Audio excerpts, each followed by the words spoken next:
সুখ জীবনে কোনোদিন আসে না, কষ্ট জীবন থেকে যেতেই চায় না। আমার মৃত্যু হয়নি এখনও, কিন্তু আমার চাওয়া পাওয়াগুলো মৃত্যু হয়ে গেছে। যদি কেউ কোনো দিন কেউ ছোট করতে চায়, ভেবে নিও তুমি তাদের থেকে অনেক উপরে আছো। সময় খারাপ যাচ্ছে বলে ভেঙে পড়ো না। একদিন সময়ের চাকা ঘুরবে, সেদিন তোমারও দিন আসবে। ঘুমন্ত অবস্থায় তৈরি হওয়া কোনো স্বপ্ন যদি ভেঙে যায় তাহলে তেমন কিছু হয় না, কিন্তু মানুষ জেগে থেকে যে স্বপ্ন সাজায় তা ভেঙে গেলে জীবনটাই নষ্ট হয়ে যায়। যাকে ভালোবাসো তাকে কখনো বিয়ে করবে না। যখন ভালোবাসে তোমার কাছে প্রয়োজন বিষ, তখন তোমার সুখ কি বুঝতে পারবে না। যখন তুমি কাউকে ভালোবাসবে বুঝবে ব্যথা কি। যখন তুমি ভালোবাসা হারিয়ে ফেলবে তখন বুঝবে ভালোবাসা কি। সবসময় ভুল তারাই করে যারা চেষ্টা করে, আর অকর্ম মানুষরা তো অন্যের ভুল খুঁজেই বেরিয়ে যায় এবং নিজে সময় কাটাতে পছন্দ করে। তুমি কি জানো যে নদীর গভীরতা যত বেশি তার বয়ে চলার শব্দ ততটাই কম? এমনি একজন বুদ্ধিমান মানুষ কথা বলে কম। যারা বেশি কথা বলে, কথা বলতে গিয়ে সবচেয়ে বেশি ভুল তারাই করে। কেউ একজন লিখেছিলেন, একটা ভুল মানুষকে অনেকটা কাঁদায়, কিন্তু মনে রাখতে হবে জীবনে এমন কিছু কিছু ভুল আছে যা ভবিষ্যতে হাজারটা ভুলের থেকে মানুষকে বাঁচায়। হ্যাঁ, এমন কিছু কিছু ভুল আছে যা ভবিষ্যতের হাজারটা ভুল থেকে মানুষকে বাঁচায়। নমস্কার, হাট বাজার থেকে স্বাগতম। আজকে ইলিশে পেয়ে ইলিশ, খালি ইলিশ আর ইলিশ। খাওয়ার আগে আমি তিনটে কথা বলি, ভালো ভাষা, ভালোবাসা, ভালো মন। তিনটি বলতেই থাকবো এই কলিযুগে। যে যা বলুক আমার এই তিনটে কথা বলা নন স্টপ বলে যাব। আজকের মেনু হচ্ছে এই যে সেই পদ্মার ইলিশ, তোমাদের বারবার দেখাচ্ছি, দেখো ভেঙে গেছে তুলতে গিয়ে। এই দেখো পদ্মার ইলিশ, আহা হা, হাতে তেল চুচু করছে। আছে হচ্ছে নোনা ইলিশ, পদ্মার ইলিশ, এদিকে হচ্ছে নোনা ইলিশ, লেজা দেখেছো, নোনা ইলিশ। আছে হচ্ছে ডাল, চাল কুমড়ো দিয়ে ডাল, আহা হা হা হা, ডালটাই পাশে রাখি, দাঁড়াও, দেখা যাচ্ছে তো আশা করি। আর আছে গোবিন্দভোগের চাল দিয়ে পটলের একটা তরকারি। আগে গোবিন্দভোগের চাল দিয়ে পটলের তরকারি করি। ভাত প্রচুর নিয়েছি আমি, প্রচুর ভাত গরম গরম নিয়েছি, দেখো ধোঁয়া উঠছে, হা হা হা, আহা হা। আজকে খাই, খেতে খেতে কথাগুলো বলি। আর গোবিন্দভোগের চাল দিয়ে পটল কে কে খেয়েছো? খেয়েছেও? এটা হচ্ছে বাঙালির রান্না, নোয়াখালীর রান্না। ওকে, আহা। তবে এদেশিদের রান্নাও আমার ভালো লাগে, কারণ আমার মিসেস ছিলেন এদেশীয়। ওকে, আহা হা হা, দুর্দান্ত লাগছে, দুর্দান্ত লাগছে। আর আজকের ভিডিওটা যদি ভালো লাগে প্লিজ ফেসবুকের মাধ্যমে অন্যের কাছে একটু পৌঁছে দিও, প্লিজ প্লিজ প্লিজ, মানে শেয়ার করে দিও। চলো শুরু করা যাক। ভিডিওটি একটু বড় হবে, স্কিপ করবে না। শোনো, যে আঘাতে রক্ত বের হবে না বুঝে নেবে সে আঘাত আপন কেউ দিয়েছে, নিজের কেউ দিয়েছে। হ্যাঁ, যে আঘাতে রক্ত বের হবে না বুঝে নেবে সে আঘাত খুব আপন কেউ দিয়েছে।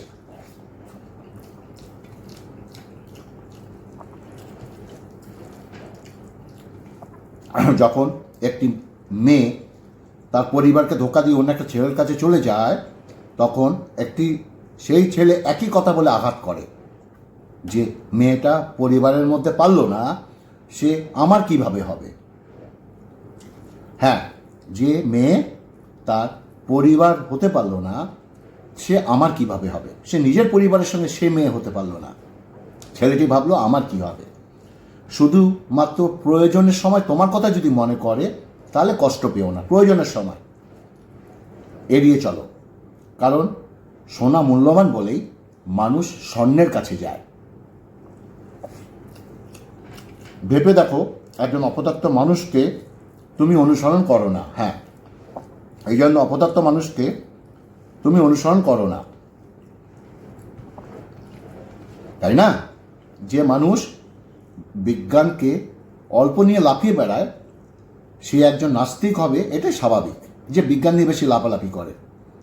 আর যে বিজ্ঞানকে ভালোভাবে জানবে সে অবশ্যই একদিন এক ঈশ্বরে বিশ্বাসী হবে। কেউ যদি তোমার প্রশ্ন করে পরিশ্রম ছাড়া সফল হওয়ার উপায় কী, তাহলে তাকে বলে দিও যেখানে পরিশ্রম নেই সেখানে সফলতাও নেই। নোনা ইলিশ খাবো, থালাটা ঘুরিয়ে নি, তারপর তো ইলিশ মাছ, ও পটলটা যা খেলাম, এর মধ্যে চাল কুমড়ো দেওয়া আছে, পুরো ডালটাই ঢেলে নিলাম। আহা হা, ওয়ে ওয়ে ওয়ে, এই দেখো, দাঁড়াও, আহা হা, কে ভালোবাসো নোনা ইলিশ? এই যে নোনা ইলিশের লেজা, একটু লেজা ভাঙলাম, বেশি ভাঙা দরকার নেই, নোনা ইলিশে একটু ভাঙলে যথেষ্ট, পুরো গন্ধে বোমো করবে। এই দেখো কত কাঁটা, দেখেছো? একটু কাঁটা বেশি, কাঁটাগুলো একটু সরিয়ে নিতে হবে। আহা হা, আর একটা লতি একটু মুখে দিয়ে দিই।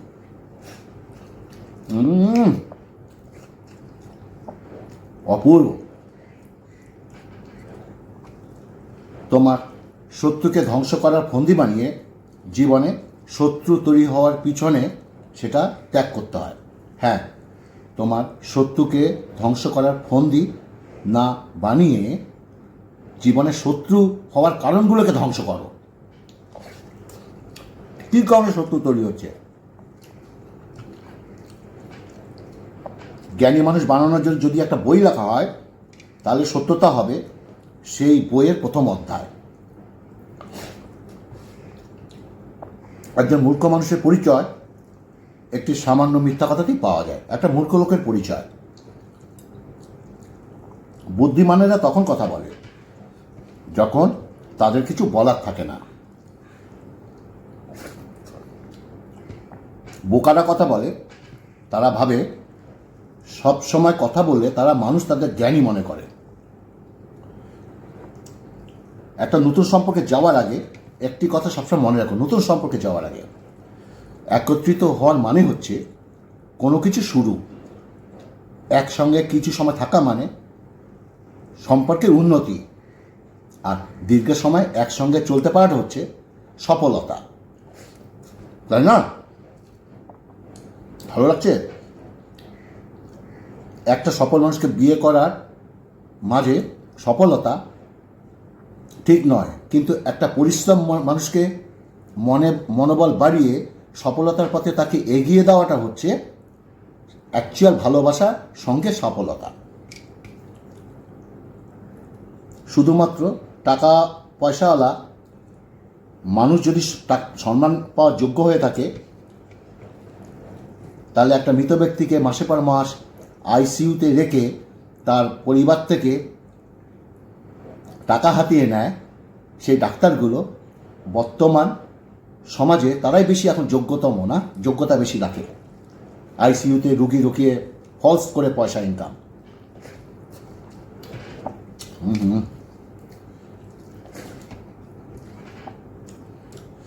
কোনো নাস্তিক সারা জীবন সৃষ্টিকর্তা নেই বলে চিল্লিয়ে গলা ফাটালো, একজন বুদ্ধিমান মানুষ জানে সৃষ্টিকর্তা ছাড়া, ভগবান ছাড়া এত সাজানো গোছানো পৃথিবী বসবাসের জন্য আমরা পেতাম না। হ্যাঁ, একজন বুদ্ধিমান মানুষ সৃষ্টিকর্তা ছাড়া এতটা সাজানো গোছানো পৃথিবী বসবাসের জন্য আমরা পেতাম না, একটা বুদ্ধিমান মানুষ জানে। একজন আহত ব্যক্তি তার যন্ত্রণা সহসা ভুলে যায়, একজন অপমানিত ব্যক্তি ততটা সহসা অপমান ভুলতে পারে না। তাই কাউকে অপমান করার আগে একটু ভেবে নাও।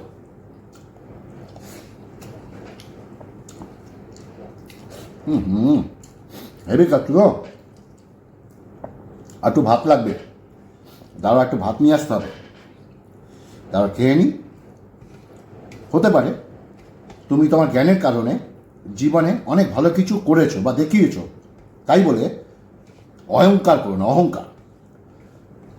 ভগবান তোমার সামনে একটি মূর্খ মানুষকে সম্মানিত করে তোমাকে কিন্তু অপমানিত করবে, আজুক আর কালো। হ্যাঁ, তোমার জ্ঞানের কারণে কখনো অহংকার করতে নেই। আহা,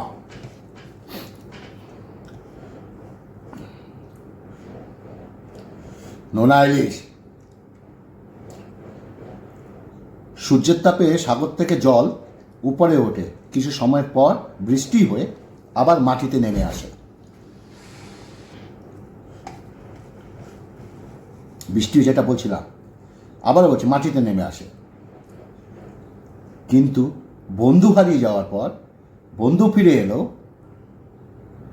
হারিয়ে যাওয়ার বন্ধুত্ব আর ফিরে আসে না। আয়নার সামনে দাঁড়ালে যেভাবে চেহারার ক্ষতগুলো চোখে পড়ে, ঠিক তেমনিভাবে অনেক কষ্ট জমিয়ে রেখে হাসতে গেলে সেই হাসিতে লুকিয়ে রাখা কষ্টগুলো ফুটে ওঠে, ওঠে না?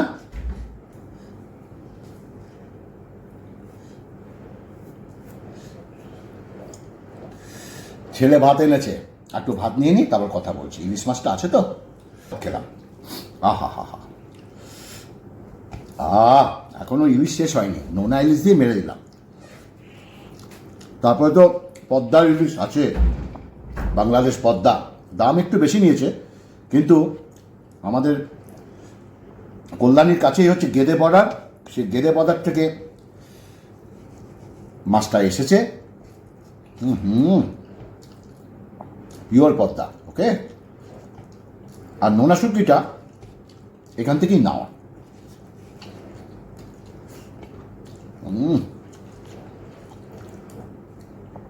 শুটকি কি আজকে একের পর এক খাচ্ছি, এটা কদিন খুব ভালো খাচ্ছি। দাঁড়াও, এবার ইলিশটা নেই।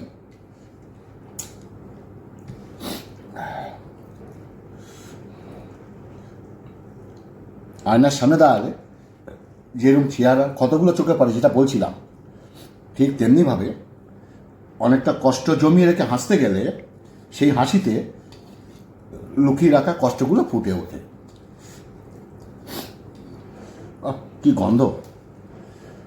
তোমার ভিতরে তুমি কতটা কষ্ট জমি রেখেছো তা জানি না, তবে এটুকু বলতে পারি, খোলা আকাশের নিচে ছোট্ট একটা খাঁচায় বন্দি সেই পাখিটার থেকে অবশ্যই তোমার কষ্টগুলো বেশি হবে না।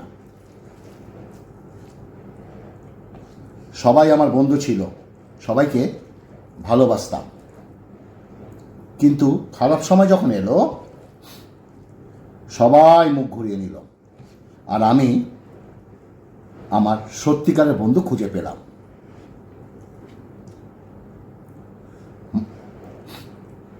মানুষ যাকে অনেকটা বেশি ভালোবাসে তার উপরেই সব থেকে বেশি মন খারাপ করে, তাই না? দুয়াত ইলিশ খাচ্ছি, তাই তাকে সহসা মাফ করতে পারে না, আর যেহেতু মাফ করতে পারে না তখন তার দাম বেড়ে যায়। কি ইলিশ!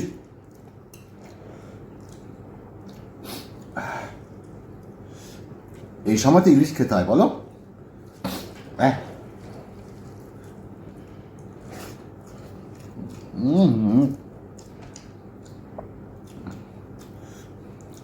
ইলিশটা একটা সেন্ট আছে। তুমি যদি সেই মানুষগুলোর মধ্যে কেউ হয়ে থাকো, তাহলে তোমার আশেপাশে হুদাস মানুষগুলোকে পাশ কাটানোর চেষ্টা করো। হুদাস মানুষ, যার হুঁশ নেই।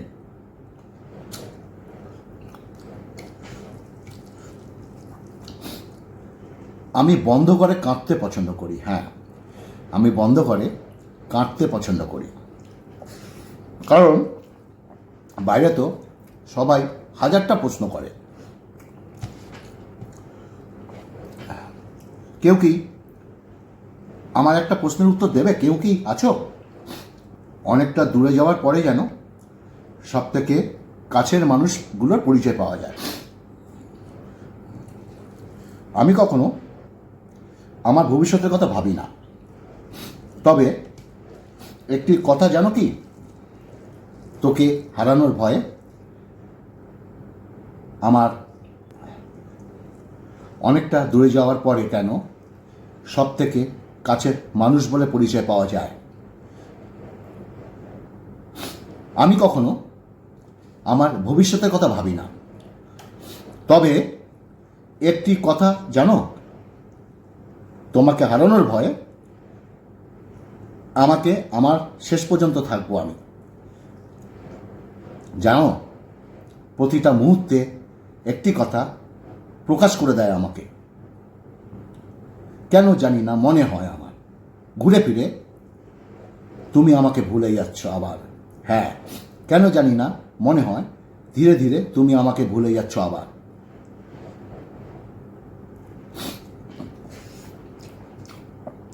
আজ বহু বছর পর দেখা পেলে সেই মুহূর্তটা মনটা ঘুরিয়ে দেয়। ব্যাস এটুকুই ভালো লাগলো। আজও সে আমাকে মনে রেখেছে। আজকের কথাগুলো কিন্তু খুব টাফ, ওকে? আমি জানি না আমার কথাগুলো কেউ বুঝতে পেরেছো কি না।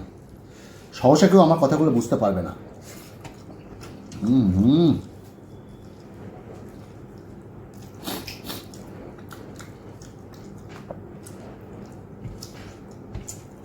আমার কথাগুলো সোশ্যাল মিডিয়া তো একটু ঘুরিয়ে বললাম। কেউ যদি আমার কথা বুঝে থাকো, কমেন্টসে লিখবে আমি মোদ্দা কথা কি বলতে চেয়েছিলাম।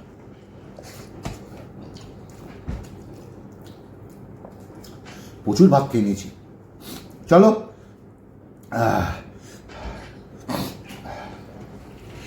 বেশি দেরি করবো না, তোমাদের খেতে দাও, খেয়ে নিই। আর আজকের ভিডিওটা কেমন লাগলো অবশ্যই বলবে। এখনও প্রচুর ইলিশ আছে, মজা মজা করে চেয়ে পাবো। আর ভিডিওটা ভালো লাগলে ফেসবুকের মাধ্যমে একটু অন্যের কাছে পৌঁছে দিও। ভালো থাকবে, সুস্থ থাকবে। আগামীতে আরও ভালো ভিডিও নিয়ে আসছি। নমস্কার।